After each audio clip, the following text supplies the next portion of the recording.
turn now to business with independent business correspondent Abiola Ismail joining me for a look at some of the biggest economic conversations happening across the country right now. Good morning, Abiola. Good morning, Shegun. So, Director General of the World Trade Organization, Dr. Ngozi Okonjo-Iweala, says Delta State has the capacity to emerge as Nigeria's next major industrial hub after Lagos. She said all of this at the Delta State Economic and Investment Summit. She endorsed the state's over $100 million investment fund as a bold step, which would definitely attract investors. According to her, she said she's convinced that Delta State has the ingredient to become, that great industrial hub standing alongside Lagos and doing great things. So these opportunities were not available 10 to 15 years ago. The question is whether they will seize them now or allow them go elsewhere. So she said all of that at that summit. So what I wanted to know now, this particular step from the Delta State government, this statement from Dr. Ngozi Okonjo-Iweala, how does it translate into an actual increase in the IGR, the internally generated revenue of Delta State? You see, let's take it one by one. Looking at Delta State and Lagos State, at par, you can see that Lagos State is making more money, more IGR. How? Because of the availability of that seaports. Although Delta also has a part of the sea, but not as big as Lagos State. That is one. Lagos is very small in terms of landscape, but water space giving Lagos more money, because when you talk about blue economy, that's Lagos State. Now, going back to Delta State, with this $100 million US investment, it shows that the state is ready, to capture a lot of foreign investors. Why do I say that? Not only the WTO, the Director General, even the Minister of Coordinator on Economy, the Minister of Finance, Taiwo Oyedele, the Elumelu Foundation Chairman, Tony Elumelu, former CBN Governor, Soludo, also spoke. And they believe that if Delta can achieve this, sincerely speaking, Lagos and Delta might be, in the next 10 years, at par in terms of revenue generation. Talking about IGR, the investment you are putting now is a long-term investment. You are calling on foreign direct investors, you are calling on local investors, you are calling on everybody, wherever you are, that Delta is ready.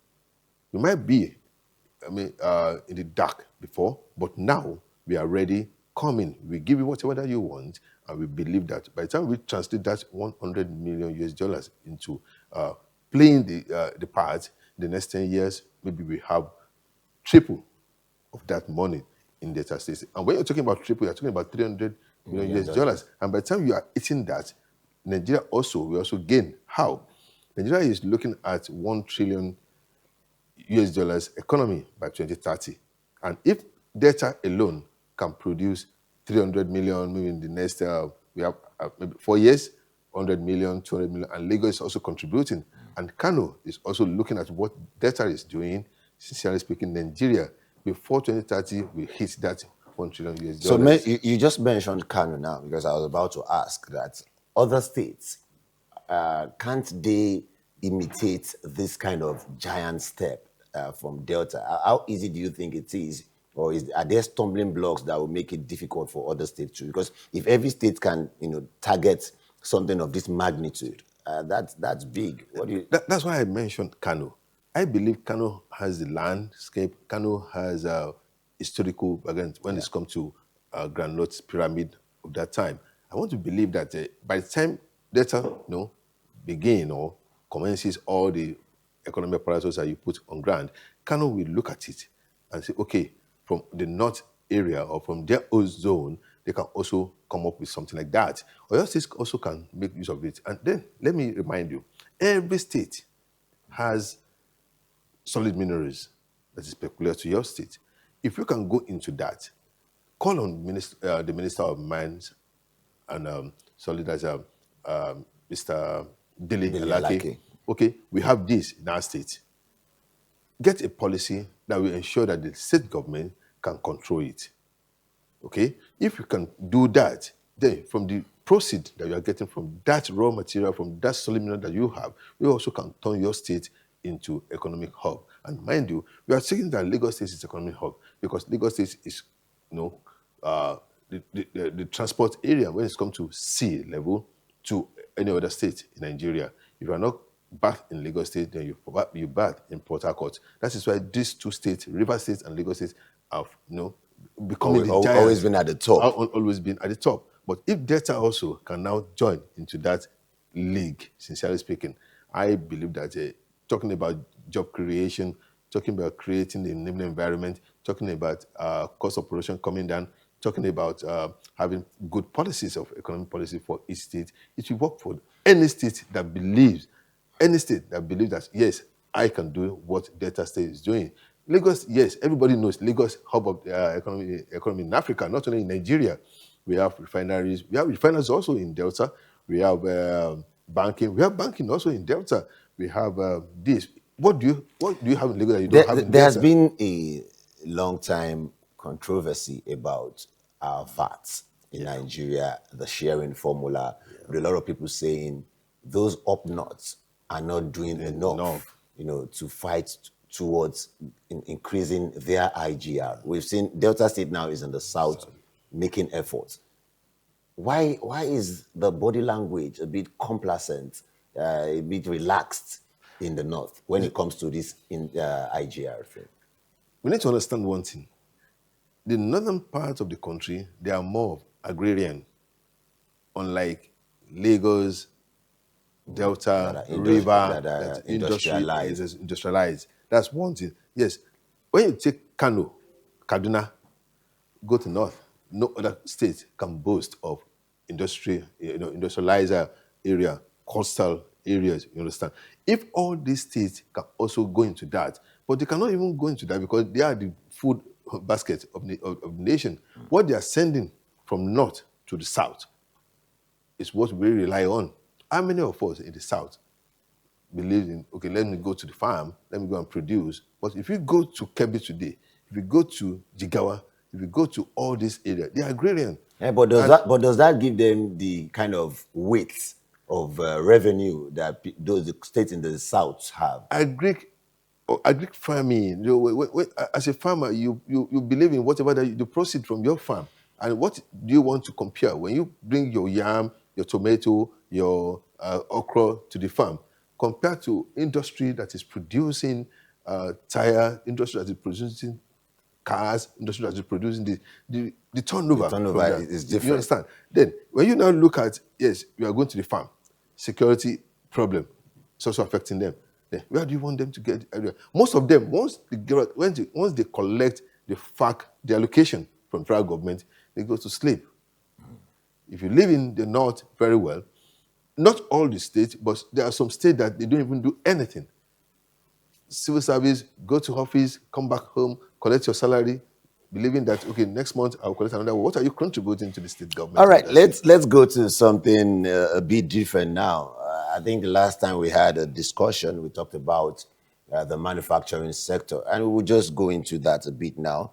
The Manufacturing Association of Nigeria, MAN, calling for urgent tax harmonization, improved infrastructure, reliable energy supply, a predictable regulatory environment to strengthen the manufacturing sector. Speaking in Abeokuta under the theme Building a Resilient Manufacturing Sector, their president, Francis Meshoye, he said manufacturers have borne the brunt of the federal government's economic reforms over the past 3 years, rising production costs, declining investment, mounting operational pressure. He mentioned a lot of things. And what I'm looking at here is that with the situation currently at the Strait of Hormuz, how does all of this affect the results of our manufacturing sector?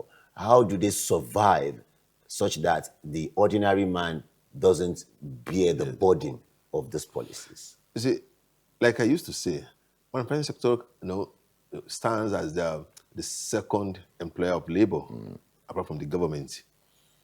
And the more you ensure that that sector lives, the more you make your youth gain job. Everybody is wanted to be entrepreneur. Everyone wants to, okay, I'm producing this, but if you produce, you have market for it. You understand? But today in Nigeria, what the manufacturing sector, what they are going through, like what the President of manufacturers said, Otumba Prince resilient economy, policy, this and that, all these things, and even tax harmonization. When the Minister of Finance and Coordinating Minister, Mr. Taiwo Oyedele, became the minister, because he was once the chairman of the The tax tax committee. reform committee. After the tax harmonization, he came to the National Office of Manufacturers to explain all the intricacies, all the issues, all the economic vibes in the new taxes. That, okay, what we are trying to do is to harmonize all these taxes, that you'll be paying a single tax, you will not be paying here, paying there, paying here, or paying wherever. But if you are paying, it is now left for the government to now distribute the money to local government, state, and the federal.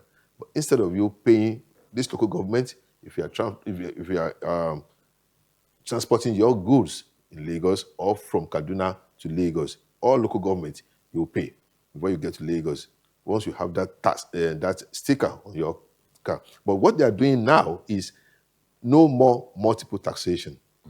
We have an harmonized tax that once you pay, this one you have already paid for all. There's no need for you to say that you are paying here, you are paying for this state government, you are paying for that, because you have already paid into one basket. That is one. Looking at the policy, when there is no enabling environment, you don't expect the manufacturers to thrive. Let's look at, what are we talking about? We are talking about energy. We are talking about cost of production. We are talking about raw materials, all the factors of labor. Do you have it on ground? If you don't have it, there's no way. Now, we are talking about resilience. If a manufacturer is coming in, I want to start production of plastic water, where will I get my raw materials? Will I go to China? Will I go to Russia? Will I go to wherever to, import raw materials? But if you have everything on ground, you are rest assured that at least all the money that you're going to spend in terms of importing, you will use it at home. But if all these are not there, what do you expect?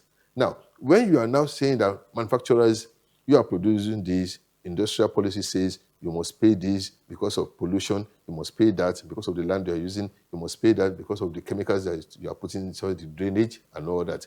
All these tax, state government even need to work with manufacturers in their state.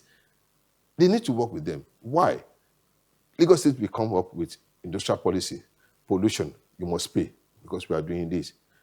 Once you leave Lagos State and you are going after the production, you are going to Ogun State, Shagam local government will stop you.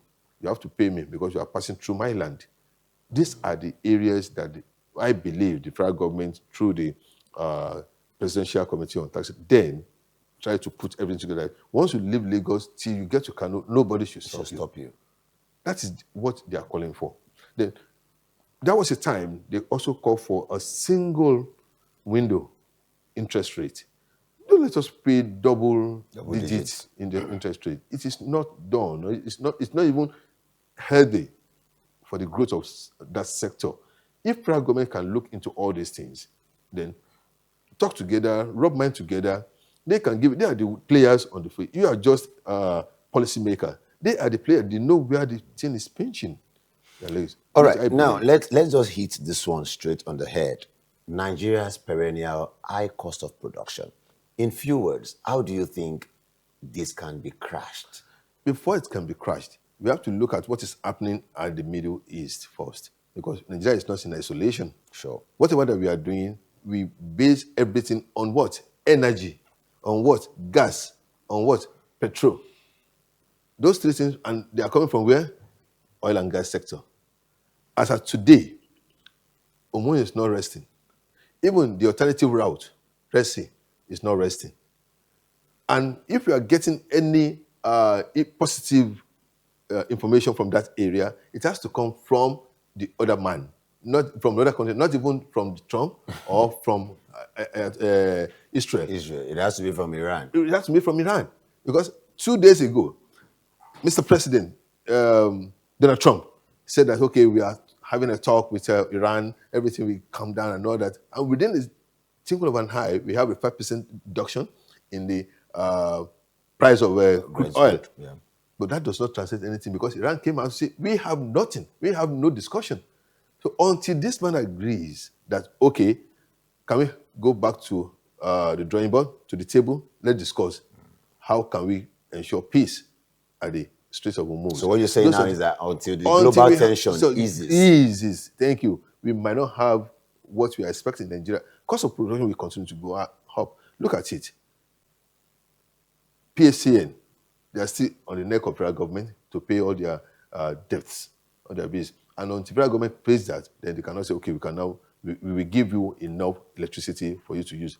We talk about band A, band B, band C. I don't know whether you are enjoying all this band. I even I saw a news where they said maybe from 2027 that the government will put an end to subsidy in the power sector. And once you do that, what do you expect? Consumers expecting to pay more. Well, that is another thing. And you are talking about cost of production. And all this cost of production is coming to the last product. So that means even the manufacturing sector will still feel that. Yes, that's the meaning. You can't compare electricity with buying diesel or buying petrol. It's cheaper, far, far cheaper if you use electricity. But if electricity is now giving you more, if you have to pay more, then the end product, the consumer be expecting to pay more. That's the essence. And if we are now earning 100,000 naira or even 70,000, this is minimum wage, and your 70,000 cannot even take you for 1 week, what do you expect? Yeah, that's a lot. All right, you made mention of gas, and that will make me digress a bit into the issue of cooking gas. We understand the US-Iran conflict perfectly, but we've seen the price of gas come down relatively at some point. At some point, it was about 2,500 naira per kilogram, and at some other points, it was about 1,500, 1,003. We see this huge difference in the change in price. But why is it that most times we barely see this difference in petrol? Is there something that makes petrol different from gas, that makes its own price so rigid that you barely see any change, even when there are a bit of relief at the top? Now, looking at the PMS is being used by transporters. You are not even on our generator. So the number of people using PMS compared to the number of people using gas, not everybody uses gas at home. So when you have a relative decline or decrease in the price of gas, that does not mean it translates into having a decline in PMS. Okay, Nigeria, we have been flying gas for more than decades, and the call has been there. When are we going to have a zero flying gas so that we just convert it to use or industrial gas that we can? But till tomorrow, if you go to Bonin or you go to Bonny Island or you go to Escabode or you go to, you will still see it there. You will go to Lagos State, Ekpe, the refinery, you can see it's still blowing. It's still blowing up. We are unable to convert that gas to use. Or maybe not. Maybe we are using 20% of the total that we're supposed to use. If we are converting it to 80, 90%, I would believe the gas will continue to come down. But to petrol, in as much as our major source of energy is petrol, there's no family today, or I don't want to use that word. Most families today uses petrol. Even if you don't have car, you have a generator. If you don't have generator, you have something. Even if you are joining the bus you are joining as commuters uses the petrol. So talking about the price of gas is coming down, but we don't have an effect on the petrol. We might not have the effect on, because the two products, yes, they are serving different purposes. Yes, now we are converting most of our cars to gas using engine, but that does not mean that you will still have a decrease in the price of petrol. Wow. So here is something that I think should concern policymakers. According to the National Bureau of Statistics, foreign investments coming into the Nigeria's manufacturing sector fell by 50.7% quarter on quarter in the first quarter of this year. dropping to about $152 million. So even though Nigeria recorded total capital importation of $10.37 billion in the same period. So in other words, the money is coming in, but it is overwhelmingly going into short-term financial assets and portfolio investment, not factories. Yeah. Manufacturing attracted just 1.47% of all foreign capital imported into the country. Now, the question is, why do you think investors are choosing to pour billions into Nigeria's financial markets and they avoid the establishment of factories? So why do they prefer to pour their resources into this financial asset instead of setting up actual industries? We talk about stability in economy. If there is economic stability, and you can see that in the nearest future, your investment, you're going to make your return on investment will certainly come as you expect. But unfortunately, in Nigeria, policy somersault also contribute to what you just mentioned. Foreign direct portfolios, they prefer going to TV, treasury bill, financial market. That's okay. I have 100 billion naira or US dollars. You put it in there. You collect your interest upfront of 10%, 12%, or 13%, depending on the interest rate. Once you collect your interest upfront, in the next 6 months, 8 months, and they look at the policy that you are trying to make, and they just pick that money, run.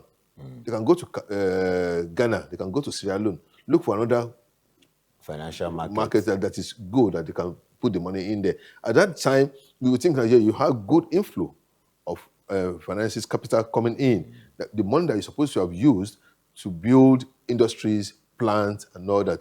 But once they see that this economy is not good enough, they just pick up their money. Why don't we have another policy into that regard? That okay, if you are coming in with that huge amount of money, let it remain at least for 10 years. If that policy can be there, in the next 10 years, we will be giving you your upfront interest rate on it, but with the money, we will have used it to build plants, we will have used it to industrialize a certain area of our sector, and it will pay Nigeria more than allowing these people to come in with their portfolio, drop the money at the capital market, drop the money at the financial market. When there is any problem, any policies of my sort, they pick up their money and they run away. It doesn't pay us at all. And it is not. It will be reflecting in our balance sheet that okay, a lot of money comes in, but how do we use it? How do we capitalize on it? Do we make use of it to build industry? Do we make use to help the manufacturers? But all these things are not there. But if policies can be on ground, I'm just suggesting at least that we make them to put in the money for the next 10 years, 20 years, long term instead of short term. It will pay Nigeria more than allowing these people, they will come collect your interest. Everybody's doing it now. You have 100 million, you have 200 billion. Just put it in there, you get your interest. After collecting your interest, you invest in another sector with that interest. And when there's any problem, you pick all your money. Your capital and you move. And you move. You now leave us to, whereas you have collected your interest upfront. All right, so staying on that theme, let's quickly look at this before I let you go this morning. Industry voices say the cost of shipping a single 40-foot container from Asia to Africa jumped from around $3,000 to as much as $6,000 to $7,000. Yeah. That's about 100% and more during the height of the U.S.-Iran conflict. Yeah. And they said this was driven by the price of crude, which was rising, the Red Sea shipping disruptions. Yes. So for manufacturers who are already battling high production costs, that's a direct hit, if we want to be honest. Exactly. And this also affects what Nigerians pay for their goods. So the question is, how much of the price pressure Nigerian consumers are feeling right now actually traces back to this global shipping routes thousands of kilometers away? In as much as, like I said earlier, the war between Israel, US, and Iran continue, there's no way we can have peace on from that zone, that corridor, Strait of Hormuz, until there's downplay of fight between the two or between the three countries.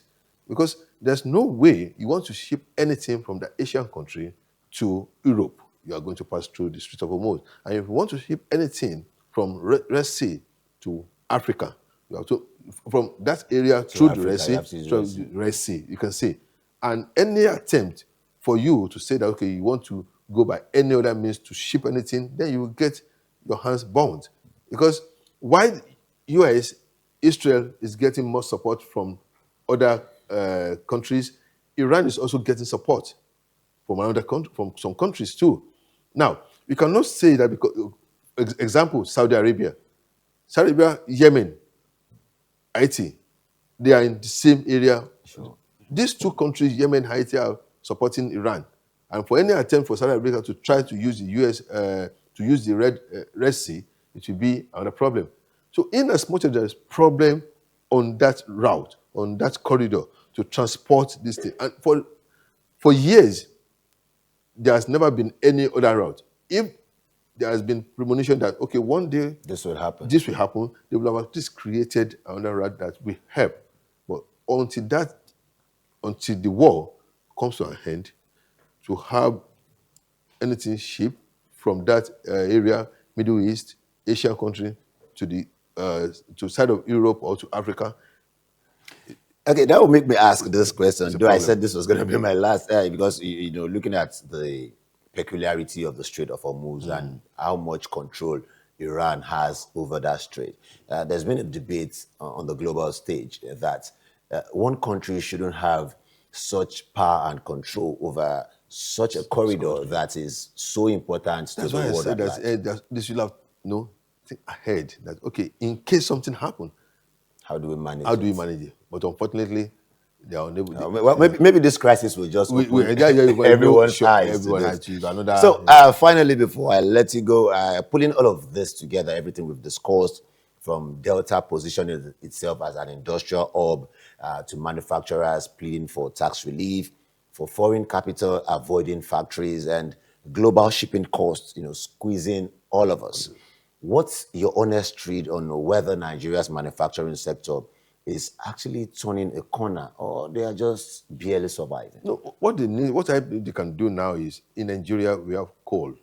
Why can't we turn to coal instead of diesel or petrol that we are using to generate? Sour. Yes, if they can use coal, they are also helping Delta State. They are also helping Anambra because these two states they have more of coal. You understand? That's my thinking. Second, if you know that your production is 24 hours, you can even cut it down to 12 hours, produce more, mind you, produce quality that will be able to trade at the international Because that's market. another fear. That's another fear. Because just because you want to meet up, you might now start having inferior goods. Goods and service. So we have to look into that too. And again, this idea of backward integration, we need to go into that. Let government help them. Whatever that you are producing, even as farmers, you have your proceed from your farm. Let the government buy everything over and not be the sole seller. Like I wish other states can copy Lagos State. Lagos State has a hub where all the farmers, whatever that you produce for that, they just bring it. Lagos State will buy it from you, now sell it over to consumers and their residents, which is better. Thank you so much, Abiola Ismail, for Well, joining us this morning. That was a very insightful one. Thank you so, so welcome. much.